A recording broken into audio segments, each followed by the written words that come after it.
Okay, we are live. All right, welcome everyone. Welcome to yet another Sunday night while we are preparing for, I don't know whether you guys would have like Monday Blue tomorrow, which I don't wish you have that. But nonetheless, this is what I've been doing for the past 53 weeks. I come here live on my YouTube channel and my Facebook group to answer your questions about Facebook advertising. So what we usually do is I would capture all the questions being posted on my Facebook group as well as on my YouTube channel, and I'm actually gonna bring them over to answer them in this session. So if you have asked me any questions on my YouTube videos via comments, or you posted any questions on my Facebook group, this is where you come back and this is where I answer your questions. So don't expect me to reply to your comment, but nonetheless, if you see any questions that you can contribute, feel free to help anyone that needs your help, that you probably have experienced something very similar, that you can help them. Okay, but nonetheless, if you're watching this live, feel free to post your questions over here. And yeah, I can see quite a number of them already here. I have Cecilia, we have Yes, we have Chiwa, what's up? Okay, now I'm just gonna quickly go over and answer the questions that I have captured on my YouTube channel in the past 1 week. Then I'll come back here and answer your questions. So as we move along, if you have any questions, post in the comment, and I'll actually come over and answer them over here. All right. So let me bring up. Oh wait, what am I clicking? And not this one. Not this one. Wait. I'm trying to bring up my slide. Hey, wait. We have. Okay. Let me do this. I think the screen share is better. Okay. You guys can see my screen. Let me see. Okay, now. There we go. Okay, now we have quite a number of questions here. I think the first question is one of the most commonly asked questions in the whole world right now, where Hui Ting is asking for help because she has her business account restricted. Well, basically what is happening now is Facebook is asking you to verify your identity. So what you need to do is very simple. You just need to upload whether it's your identification card or your driving license or your passport, anything that can prove you are the person. Okay, so I can see quite a number of you actually commented in this post, and thank you so much for participating and joining and helping Hui Ting in this case. But Hui Ting is asking, she keep going back and check, and the steps is being it's like Facebook is asking you to keep submitting the document over and over again, right? Repeated many times, any method to solve the problem. Okay, so here's how it works, all right? I think very simple way to do this is actually this. You wait. Seriously, sometimes Facebook may have some delay and all these kind of things. Sometimes after you have submitted, the document was submitted anyway, but it's just that it's actually taking time to process and all that, and maybe some bug on the system side where they are kind of like still showing the notification that you have not submitted your document. Maybe you give it a bit of time, like a day or two at least, and if you come back and still see the same thing, then of course you can follow the step and submit again. There is no workaround, to be very frank. I tried to help my coachee to go through this process using my preferred marketing partner kind of access to any. Okay, if you have access to any chat and all that, they can help you to a certain extent accelerate the process, but nonetheless, I think you will still have to go through the submission. First, it's like that. First, you need to submit your document. Okay, so once your document is submitted, the next thing that you can do is to request review for your Facebook ad account or your business manager account. It's a one step at a time kind of thing. So if you keep seeing this thing, then just keep submitting. And if after multiple times, try to go for the chat section where, inside your business manager under support, they should be, if you have been advertising for a while, they should have given you the access to kind of like submit a ticket via Facebook Messenger, where somebody would come over and assist you in whatever way they can, right? Although not all the time we get the problem solved, but that's one of the way that you can do. All right, Hui Ting, I hope this answers your question. Yeah, let's keep trying. There is no shortcut to this thing, to be frank. You just have to go through this, then you only need to do this once. All right, like I have done this, and a lot of us have done this. And basically, every time if your account is being restricted, it would not ask you to submit your document again. Now, somebody was actually commenting saying that, whether, let's say, for example, Hui Ting is the name, and maybe on your ID or your passport you have a different name, right? So is that going to be a problem? Now, to a certain extent, of course, it's a bit tricky, but for my case, is Jason Dan is not my name on my IC anyway. So yeah, I think it works for me as long as my face is there. I think that's one of the very important thing as well. But nonetheless, yeah, basically just go through the whole process, and hopefully you can get it done. Yeah, just be patient, go through that. Now, if you really need to run ads very urgently and you can't wait for this thing to go over, then I would suggest that you can assign the page to someone else, and you can use their Facebook profile or whatnot to set up an ad account to run ads. Or another alternative is, if you have a business manager, everything inside the business manager, I would strongly recommend that you have a backup admin, so that if you have some issue like this, you can use your backup admin's account to come in and access the whole thing, just like before. But yeah, there are a few workarounds. So be patient on this one, Hui Ting. Hope I answered your question. Now, the next one we have is from Dor. I think it's the same person as Yes, right? I'm not sure. Anyway, I hope I'm answering this question. So basically, you're saying that your Facebook event manager noted an error message. It says the server external ID not matching the pixel external ID. So you're sending the external ID parameter for your initial checkout on your server, but you're not sending it on your event, on your pixel. Okay, so this is a very typical problem. You're saying that you are rather handicapped about this thing. To be frank, you have gone a little bit far. You're not handicapped. You've done quite a lot of things. Okay, the problem is you have actually set up your conversion API on your server, but you have not set up your Facebook pixel properly.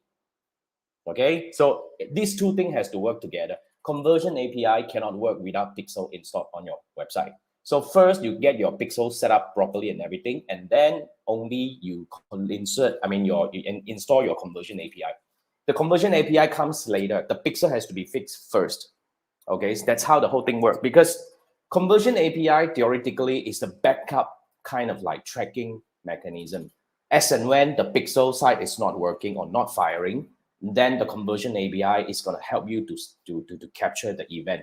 And yeah, the conversion API basically is just a string that you install in your conversion or the server side of things, but you have to get your pixel fixed first. So this is a typical issue. It's actually your pixel have not set up properly. You need to set up your pixel properly. So the steps that you have to go through is to set up your pixel, and then after that you need to verify your domain. And then after that, you need to set up your aggregated event management, as in you need to, prioritize the event, because if you have not prioritized the event, then, the conversion API may have some error. So that's how I understand. Okay. I cannot solve this problem because, to be very frank, you need to work with your, technical support and all that. Whoever who is managing your website would be able to help you install this pixel. Okay. But if you need help, then I'm not sure whether I can get anyone to help you. I'm not sure whether Chiwai is here. Can you jump in? Maybe you can contact Chiwai if he can help you on that, because I don't have a team of my technical side is no longer supporting on this side. Basically, it's not a very complex thing, to be frank. Okay, it's just that you have to get it fixed. But if you need help, then I'm not sure what system that you're using and all that. Either you can set up a call with me, and I can try to understand if I am able to offer you some suggestions and all that. But without going into your system, I would not be able to assist. But to be frank, even I go into your system, if it's a system that I'm not familiar with, I can't help as well. So, okay, all right. So you get connected with TY and whoever who can assist. More technical side, somebody who is on the tech side, maybe you guys can connect. All right. So I hope I answered your question. Okay. Now, and then we have a question coming from Tom from Austria. Now, Tom is asking, okay, because for all of you, you definitely know that I am actually doing, my framework is called the two-step funnel framework, where, you will run ads using at least 2 ads simultaneously. One ad is to really go out and reach your fresh audience all the time. And the other one is to really retarget those with the intent So you're able to just capture the whole connection over, right? So basically, when you are using two-step funnel, it is completely okay to use two different objectives. Okay, as long as you know what you're doing. Because yeah, if you're not familiar with objectives, then you definitely need to do something, as in like you need to learn a little bit, understand a little bit more. You can join some of my courses that I do teach about the usage of each and every one of the objectives available. But nonetheless, Tom's question is about, he's actually thinking to use reach objective with frequency, okay? Capping at one over 180 days to allow reach fresh audience, and T2 using conversion objective. And then he's asking, do you think this is the good idea, or is it better to use conversion on T1 as well as T2 as well? Now, I like the idea. It proves that you know your stuff, Tom. But then again, I would like to suggest that we do not need to do such strict restriction as in like exclusion on the tier 1. The audience qualifier that you're trying to do here is, because first thing first, let's talk about your first strategy. If you want to do like only one impression over 180 days, you have to also remember people need to see your ads at least 2 to 3 times in a week, in 7 days time to realize. So if you put such a strict restriction, you may reach more people, yes, correct, but you may not get action. You see, here's the whole thing. If you don't get action, your second tier conversion is kind of meaningless, if you ask me. So you have to understand, we need to also bring enough people into our tier 2 ads in order for the whole thing to run. Okay, so I would suggest the second method is better, which you use conversion right away, where you will get people in. But if you ask me, 3-second video view, it may not be a very good exclusion. Let's say, for example, if you're doing like 20 seconds video, maybe it would be ideal to go for like maybe 25% or even 10 seconds, because just imagine 3 seconds, it may be just a very quick glance.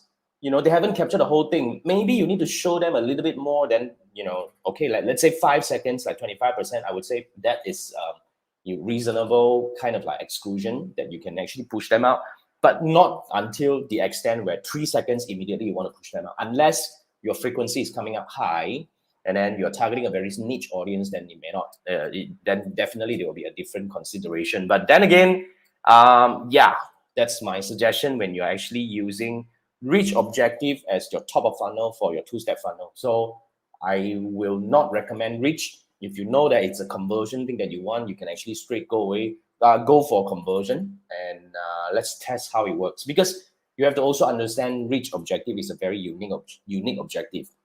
It is an unbiased objective where it's not going to help you get people who might take the action. So if you have a very clear action that you want to capture, which is like purchase, or before that you want to go for landing page view and stuff of that, then you should consider go for action-based targeting.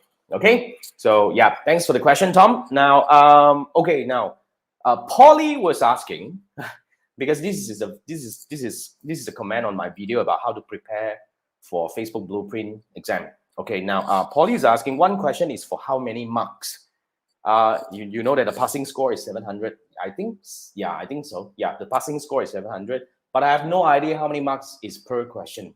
I don't even remember how many questions that I went through. Seriously, yeah, my next exam should be sometime in January or Feb, which I need to start preparing anyway. But then again, seriously, I don't think they really tell how many marks is for each question. Maybe they will have a different question marking for each question depending on the complexity of it. So I don't think we have an answer for this one. But Polly, nonetheless, don't worry about each mark anyway. All you need to focus on is just to make sure that you understand what you're doing and study all the, as usual, as I always like to recommend, especially if you're going for media planning and media buying.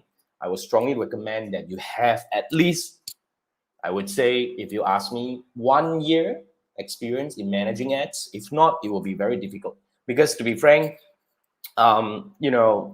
it's very situational, right? So especially for media planning, buying is still fine, because buying is all about questions about the objective selection, media planning. But planning side will be a bit tricky, because it has a lot of so-called situational questions that maybe I wouldn't say maybe, a lot of the questions are very confusing. I think that's what I think. Okay, Now, yeah, Chiwa is saying there is no indication each question how many marks. You just have to hit 700.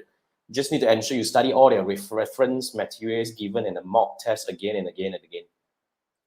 You see, I mean, that's coming from, somebody who recently gone through that thing. Awesome, right? Yeah. Yeah, Chiwa also agree that media planning and buying is difficult. Most of them are situational. Have you passed yours? Have you passed your media buying and planning? Okay, so yeah, go for that, man. It's fun. It's fun. You can pass one, trust me. It should be no problem. Okay, now that's for Polly. Thanks for the question. The next we have is from Hui Min. Okay, now Hui Min is asking about, what is that? Hui Min is asking about using CPass for 1212. You want to promote item A, B, C, D, E with cover photo. The way I understand is about this thing is you are asking whether should you use the same cover photo or the existing cover photo, running. Oh, you mean the product photo? Okay, now I get it. Now the product photo. Wait, the cover photo in your Shopee store also need to change the new design cover photo. Yeah. Okay. The way I understand this is you're asking if you are using CPass, should you change the product image? The cover photo, the way I understand is like the product image of that items that you're trying to promote, right? Whether you want to actually do it like the 1212 banner kind of thing. There are two ways, okay? You can definitely change the item image or the product image in your Shopee store, which, the CPass is going to pull the latest image. I think so. I think so. Immediately, so that you can show the image. Or the other way around is when you're setting up CPass ads in the Facebook Ads Manager, you have the option to upload a cover, as in like a frame. You can actually do a frame to highlight all these, if you have all these like 1212 logos and all this kind of thing to signify that this is a product. So that will save the hassle of you needing to go through to change all the images in your product, in your store, in your back end. It may take a bit of work. Rather, you just keep everything plain. And then when you're setting up when you're setting your CPass ads in your ads manager, you just use the frame feature to add a frame. You just need to make sure that it's a square image and it's a PNG with the middle side is empty and only the outer side with the frame and all that. Then everything will be done. That's quite simple. Okay, so that's my answer. So you don't need to go through the hassle, but because if you're running ads for 1212, it will be very, very beneficial if you signify the 1212 logo, because Lazada will have a different 1212 logo, Shopee will have a different 1212 logo. So because people recognize this logo, people recognize this icon or whatever it is, right? So it's a lot easier for you to capture the attention of your audience. Okay, so yep, I hope I answered the question. Hui Min. Now we have another one from okay, now this is from Just Chilling with Amina. Amina must be awesome, right? So you're saying that if you want to run ads to targeting a lot of places at the same time. Okay, now if you want to run ads targeting a lot of places at the same time, unless you really want to test, like let's say for example, let me give you two scenarios. I have two scenarios. One scenario is in Malaysia, I may want to target different states, right? I'm from Malaysia. I'm not sure where you're coming from, right? So let's say, for example, in Malaysia, I have multiple states and I want to target Northern Malaysia. I'll group all the states together. I would actually go for Central Malaysia. I group all the states together, and West Malaysia, East Malaysia. Yeah, I don't know. East Malaysia. I'll group all the states together. So that gives me, I do that because I want to really see which one performs better. And I want to do a very equal kind of like, a budget distribution control over each and every one of the region. So that's when I would break them into different assets. However, if you are trying to target many places, but you do not have the necessity of, finding out which one works better, you just want to, okay, I don't care, just group everything together. Then in that case, you can group all the places that you want to target into one ad set. Then you'll be able to kind of like optimize, because unless you have strong budget, I wouldn't recommend that you break your campaign structure into a very fragmented kind of structure whereby you have too many ad sets and you only apply very minimum kind of budget structure on each ad set. Like let's say somebody was actually telling me that what he practices, he has like 20 ad sets targeting 20 different interests, each one only placing like about $3. In that case, then the ad may not be able to learn fast enough to exceed the learning stage where the campaign may be volatile. Now the other angle of this is then you probably won't have an kind of like a stable campaign soon enough.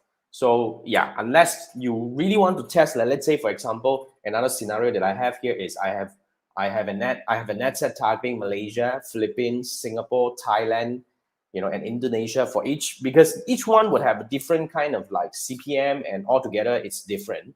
So I will break them into a different ad set. That's a scenario I will break. But if you are targeting many places, but then again you don't have the necessity of breaking them, then you can actually group them together to accelerate learning, to make it learn faster.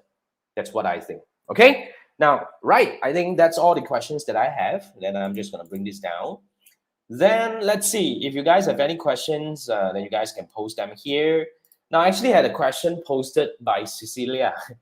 She posted this question way before I started. 9:43 p.m. she posted this question. So she's asking, when do I use reach objective for retargeting? Good question.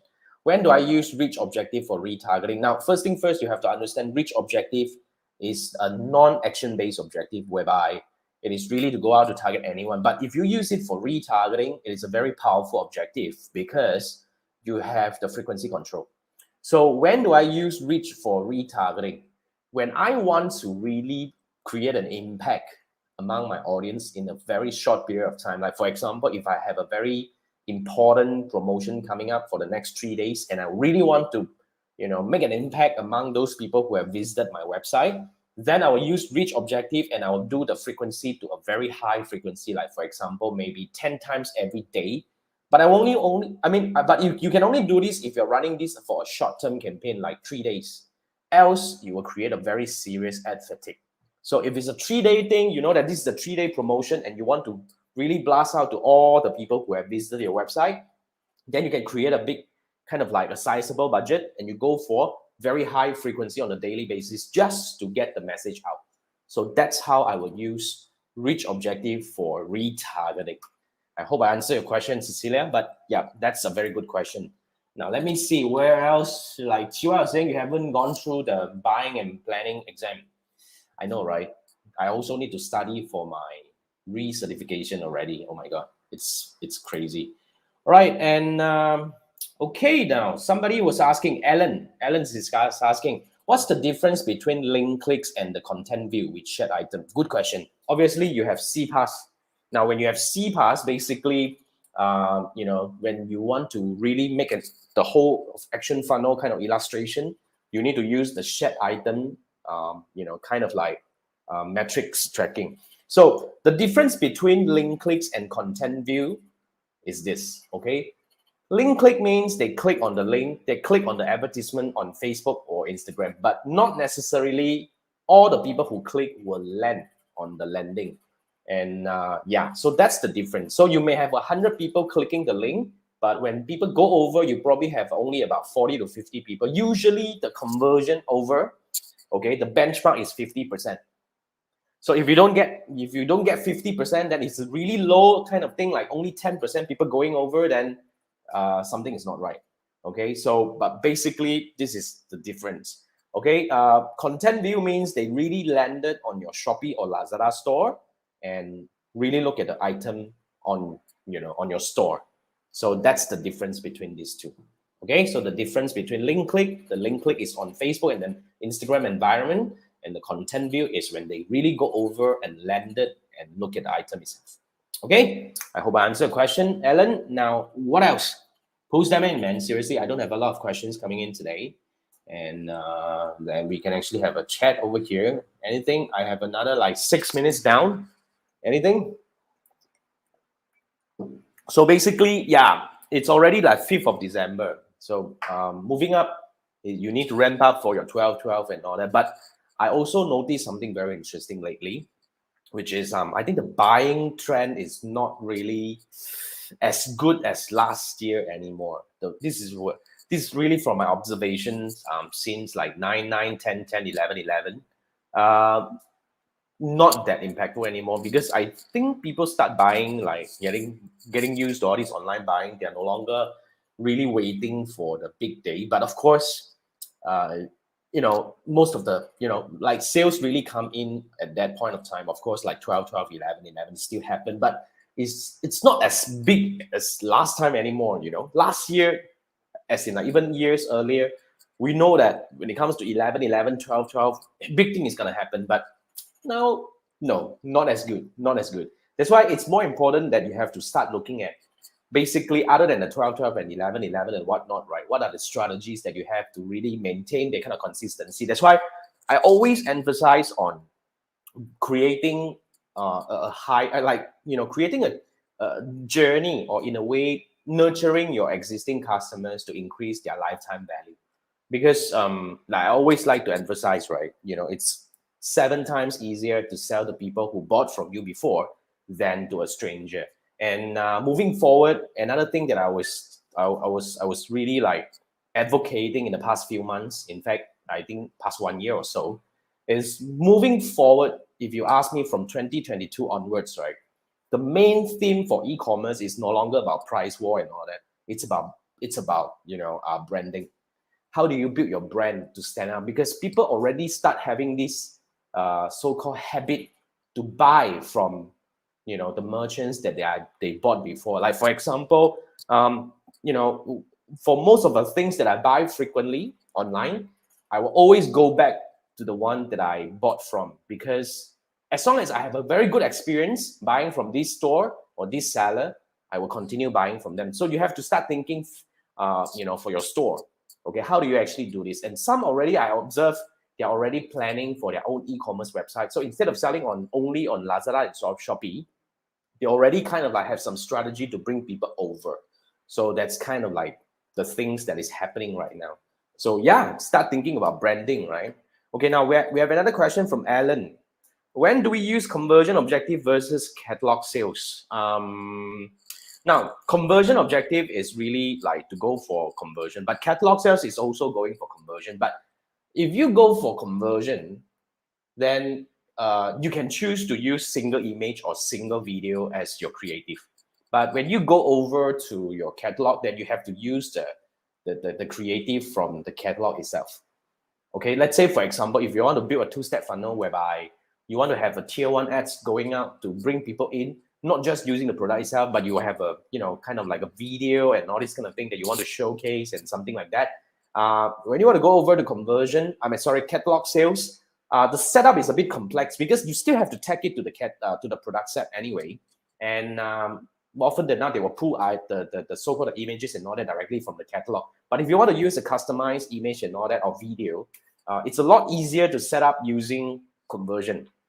And if you want to use conversion and link it to catalog also, you can. However, the beauty of catalog is you're able to do catalog-based retargeting. Like for example, people who visited the product or from specific item in the past 14 days but did not purchase. These are all very high quality kind of like targeting options that you have using CPAS. But then again, it's only available on catalog. Whereas on conversion, you're not able to kind of like target people who visited any of your products or your items in the past how many days. So if you ask me how to use all these, right, I will use conversion for tier 1 if I need to, and then I'll use catalog for our tier 2. But then again, if you want to use conversion at T1, catalog at T1 that you don't really care, then well, that's kind of like, so it's very situational. These two are very powerful objectives. They are very, very similar, but with some distinctive differences in between. So I hope you get what I mean. So yeah, have fun, right? It's cool. All right. So yep. Thanks, Alan, for the question. And yeah, I think Yes was agreeing to my statement just now. It's not that crazy anymore, right? So yeah. All the best, guys. I think this is it as we have. I think the next week when we meet, it's already, next week is 12/12. So I don't think many of you would have kind of like the time to join. But nonetheless, thank you so much for joining me tonight. Remember, this is what I do every Sunday night. And you should, if you have any questions, just post them in my Facebook group or in any of my videos on my YouTube channel, I'll bring them over and answer them on Sunday night like this. All right, guys, thank you so much for joining me and have a great week ahead. I'll see you next week. Thanks. Good night. Bye-bye.